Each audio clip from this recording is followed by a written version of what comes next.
दोस्तों, ये कहानी है एक साधारण इंसान की, एक मजदूर की, जिसकी जिंदगी मेहनत और पसीनों से भरी थी।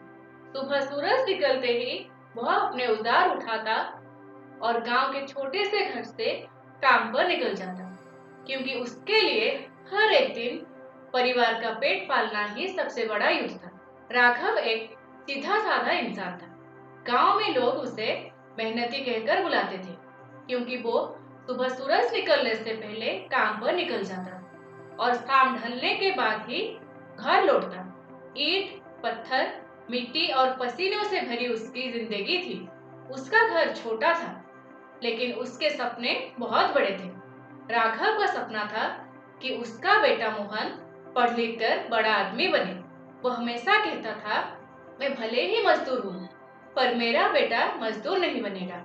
मेरी मेहनत उसकी पढ़ाई का रास्ता खोलेगी। एक दिन गांव के बाहर एक अमीर आदमी कौल साहब ने बड़ी हवेली बनाने का काम शुरू किया। ठेकेदार ने मजदूर बुलाए और उनमें राघव भी था। काम भारी था, लेकिन राघव कभी थकान की शिकायत नहीं करता। तीसरे दिन जब वो मिट्टी खोद रहा था, अचानक उसकी कुदाल किसी ठोस चीज से टकराई। सबको लगा कोई पत्थर होगा, लेकिन राघव ने देखा मिट्टी के नीचे एक पुरानी जंग लगी डिब्बी दबी थी। दिल धड़कने लगा। वह डिब्बी चुपचाप निकालकर एक कोने में ले गया और धीरे से खोली।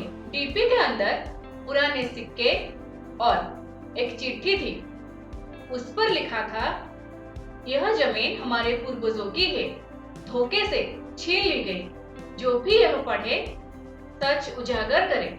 चिट्ठी पर नाम लिखा था, रामदयाल। राघव की आंखें भर आई। ये वही नाम था जिसे उसके दादा अक्सर याद करते थे। अब उसके पास सच का सबूत था, पर साथ ही खतरा भी। अगर उसने सब उजागर किया तो अमीर लोग उसका दुश्मन बन जाएंगे। जैसा उसने सोचा था वैसा ही हुआ। ठेकेदार को पता चला कि खुदाई में कुछ मिला है। उसने झूठ फैलाना शुरू कर दिया कि राघव ने चोरी की है। कौल साहब ने भी उसे झूठा ठहराया। गांव वाले पट गए। कुछ बोले राघव मेहनती है, झूठा नहीं हो सकता। कुछ बोले शायद लालच में आ गया। पुलिस तक मामला पहुंचा। राघव पर चोरी का केस बनने वाला था। उसकी पत्नी सीता रो रो कर बोली, यह आदमी मेहनती है, झूठा नहीं। आपने गलत इल्जाम लगाया है। लेकिन कोई सुनने को तैयार नहीं था। पंचायत बुलाई गई। राघव ने कांपते हाथों से डिब्बी और चिट्ठी सबके सामने रखी। जांच हुई और सच्चाई सामने आई। दरअसल सालों पहले ठेकेदार ने मिलकर धोखे से ये जमीन कौल साहब को दिलवाई थी। राघव का परिवार वाकई इस जमीन का असली मालिक था। गांव वालों की आंखें खुल गई। ठेकेदार ने डर के मारे सब मान लिया। कौल साहब को भी जुर्माना भरना पड़ा। लेकिन सबसे बड़ा ट्विस्ट अभी बाकी था। उस चिट्ठी में एक आखिरी लाइन लिखी थी, जो भी इंसान ये सच बाहर लाएगा वो इस धन और जमीन का उपयोग सिर्फ गांव के बच्चों और उनके भविष्य के लिए करेगा। राघव ने वही किया। उसने न सिर्फ अपने बेटे मोहन की पढ़ाई का इंतजाम किया, बल्कि गांव में स्कूल भी बनवाया और बच्चों के लिए कुआं खुदवाया। आज राघव का नाम सिर्फ एक मजदूर के रूप में नहीं, बल्कि एक ईमानदार और प्रेरणादायक इंसान के रूप में लिया जाता है।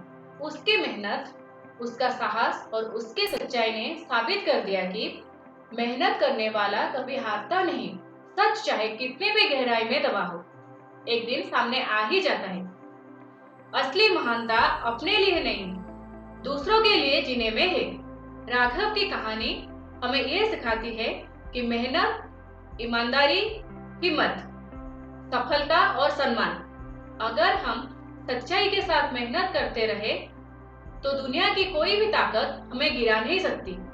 अगर आपको ये स्टोरी पसंद आई तो प्लीज मेरे चैनल को लाइक, शेयर एंड सब्सक्राइब कीजिए।